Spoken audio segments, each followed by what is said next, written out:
nangaba kusebudde naye bweraga nti ozadde omwana eraga nti ozadde omwana muwala eraga nti ozadde omulamu taye mulago okole ki naye onoonya omulamu siwonanga ekyomusulu ogwali omusulu kati gwe masira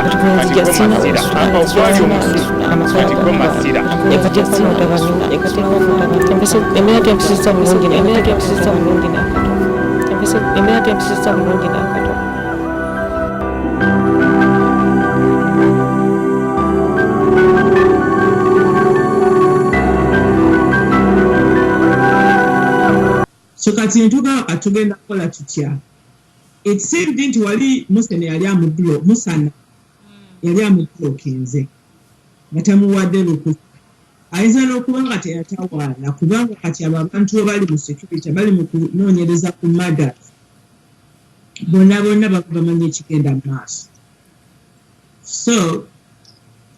ekyo ekintu nga kiggwa kati totulaawo nga Segujja afuna evidence nti abantu bagezaako kujja basajja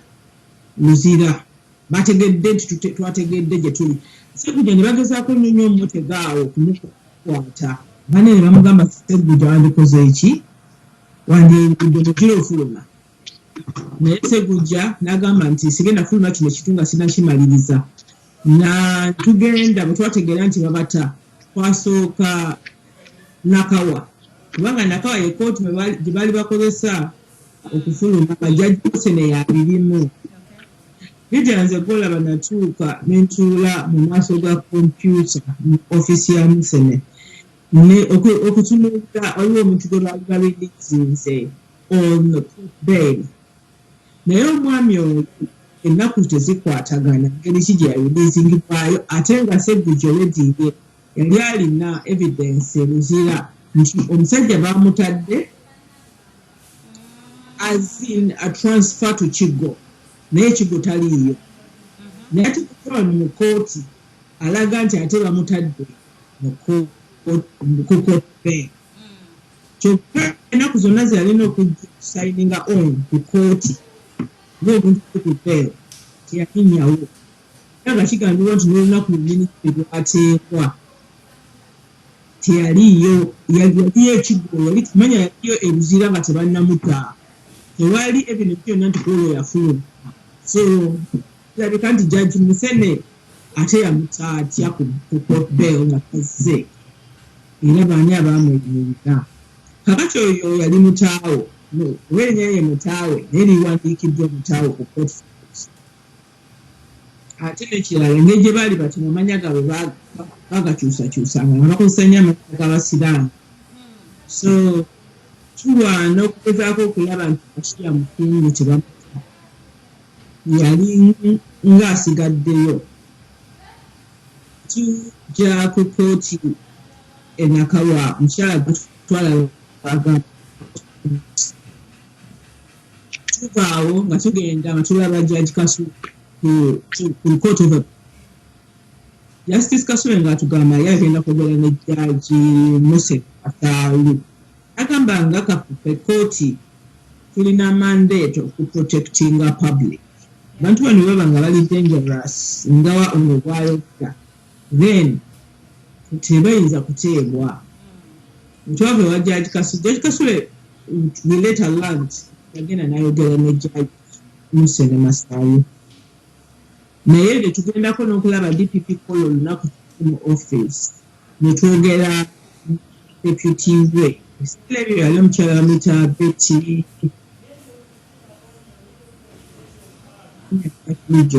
she was the deputy at the time kati talina nnyo kye yakola oyo ye nga contact yaffe through Justice Kasule yakola nti olunaku olwo tugende ne tugenda ku kooti lwe baali bamuleze beeli ye okuwulirwa ne tugendayo ne tubeera nga bwe tuli mukundi mu kooti munda gundi esomebwa bayita batya bano curities be bayimirira bona kugamba abantu twali nabo nga baba kiyoyo wamu omuntu wano ebikiwe batyo nga yali Uganda nti sali twalina okumwenoonyeza kati amugamba kugenda Ghana kunoonya gold kunoonya sente kubanga akimanyi nti tekisoboka kakati nga ntuma omuntu ogenda okulaba Mr. William Okalanye ng'agamba ye talina gy'agenda kweyongera alinako abantu ku fayiro bwe yasaavinga caution and charge DPP yennyini n'abata n'agamba nti kuliko ripooti gye yawandiika nga sitali amaze okuttibwa ey'okutti ye yali etwala fayiro eyo mu kooti naye DPP yagaana okusindika fayiro yaffe mu kooti nange nga mbeera awo kankoti nga nkunulwabo ate olwo nali tuzinze wamala mulungi omulala ekibidda omuntu gwe talimanyidde ddala nti agenda kunyamba musongenga ennaku neddamu enuma bujja nemubulira nemumagisa kibidde omukose lulimu kitaabe olulimu neyewaana nnyo engeri gyali omuntu alina integrity ebikolwa bikugendera naye ffenna tubadde with a lot of respect eri omwana until etwamaaso tugamba omuntu how is he able maintaininga yebo omuntu ali awo omuntu transparent atali corrupt nze kamputeri when he came here nali ntera okukola zino okumuwasa ng'omuntu kugamba omuntu ofuna omuntu atudde Uganda sometimes we take these people shopping oba lumuwayo naye nze nga ndowooza nti yali omuntu eyalisipeki okukwasa awo ntekire kukinga naye omwami gwe nali ngenza okumulaba ye yali amanyi kubaza ke era nakugamba ganda wo nakukomukaagenge yali akola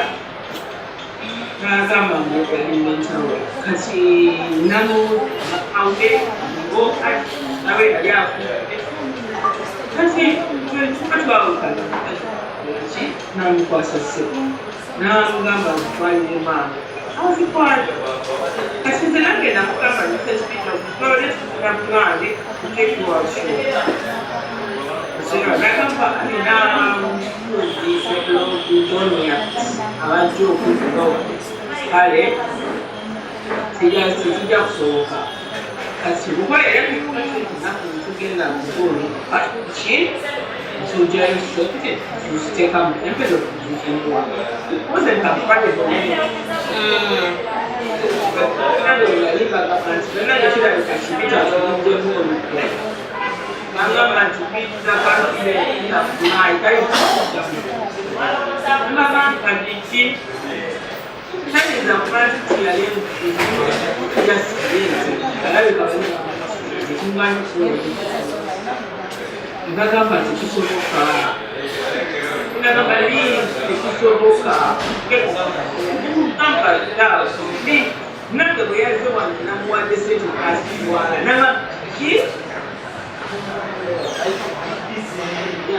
kyobadde nja kukyesigasa nzezekka naye omuntu gwe tugiringa naye mufu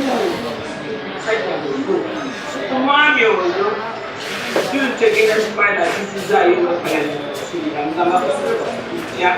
the state of the national president bamulibye ekisekuja kubaliro okuti bamulibye naye twagala okumanya wataba evidence eriko omutingako wataba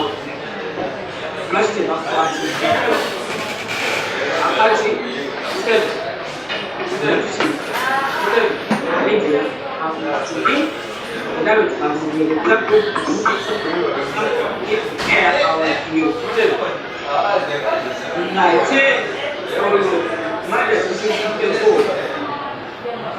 waliwo issues ezikwataganye estate y'omugga ziraze mu kkooti emyaka nga wetwali nakumpikisa nkuzaayo ku basajja muzibe nakazaako eyakoleka okudriva kugamba oyinza okuzimulira takisi ekitawo era erimu abaddu kagikuba mikokona ebalite nti ebagezako okulaba nti kuba betunda mu ngeri yako nenkola ki sikiriziganya nabo okuba nti kufulazi angagaliwenga naye okukasibasekaakamukizaakwe akakuba omugenzi baziwandiika esireyo okunya akadio asobole okunayo ekyakatemuka nze nengenda nesaba letters of administration saba letters of administration okitabu as the widow ne legal widow sajja bakiyingiramu nga batuzanyira emizanyo mu kooti evidence yona tenalimpaddeo nga bagisimulira eri atugenda ku kooti obwakule nga kooti obwakule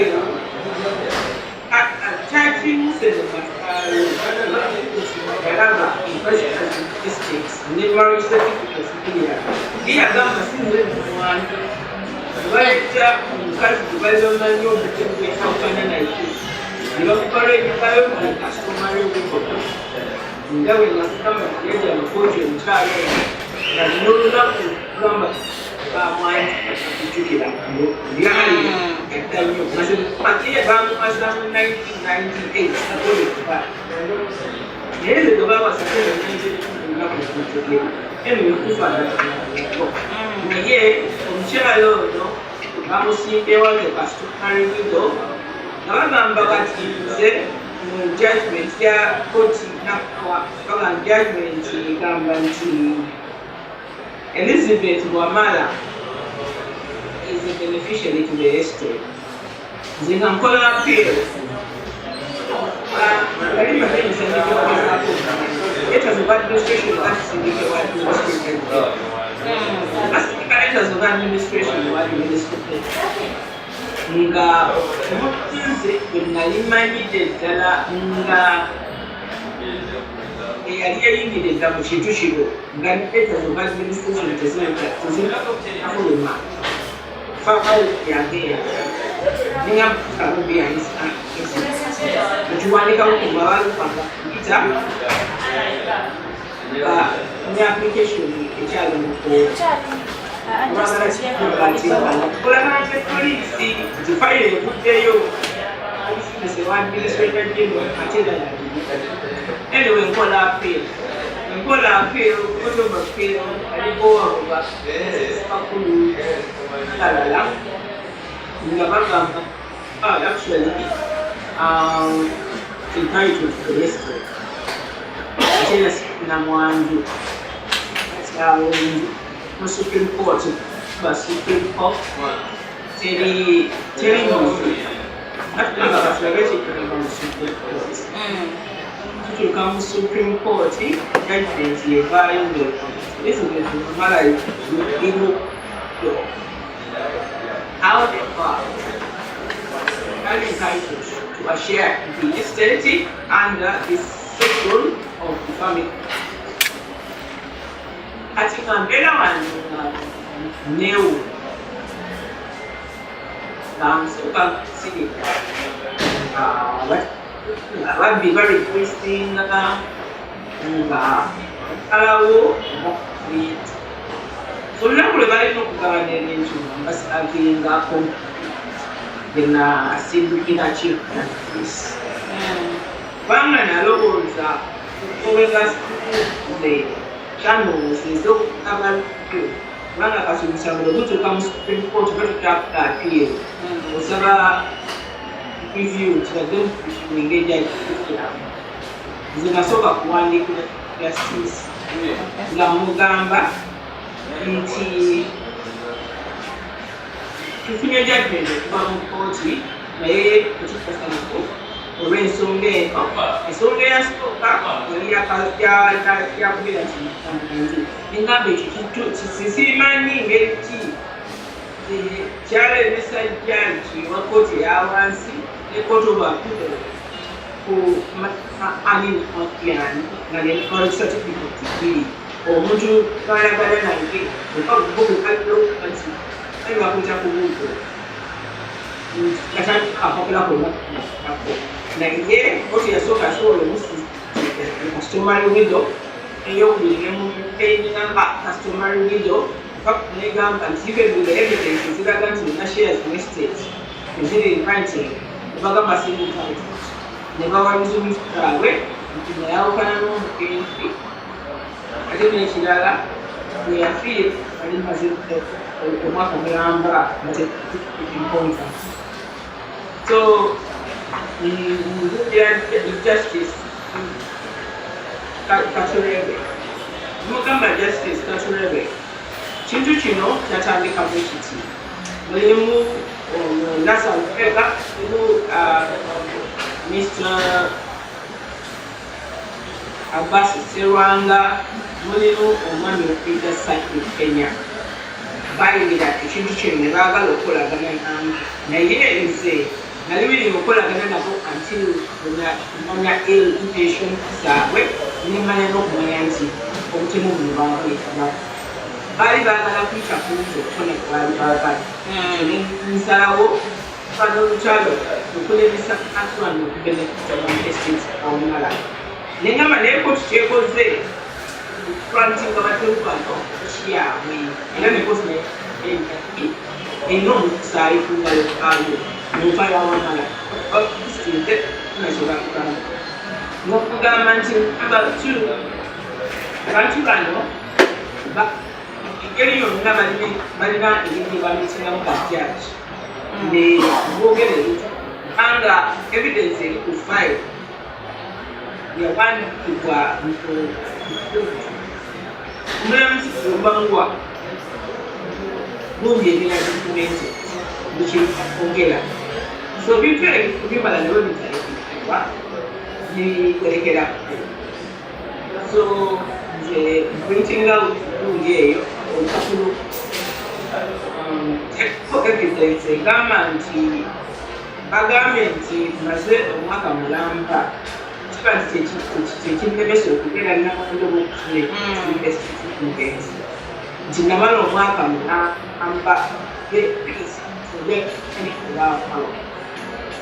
nti alina evidence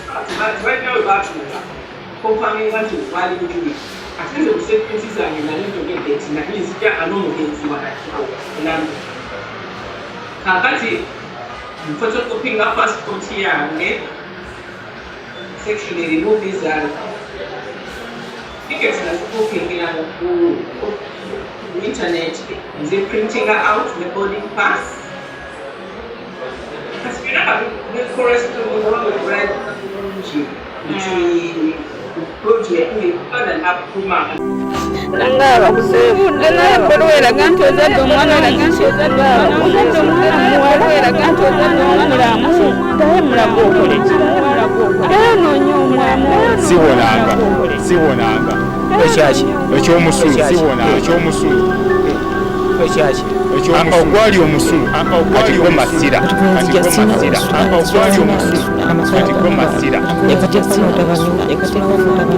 emera tempesisa mulungi nakatono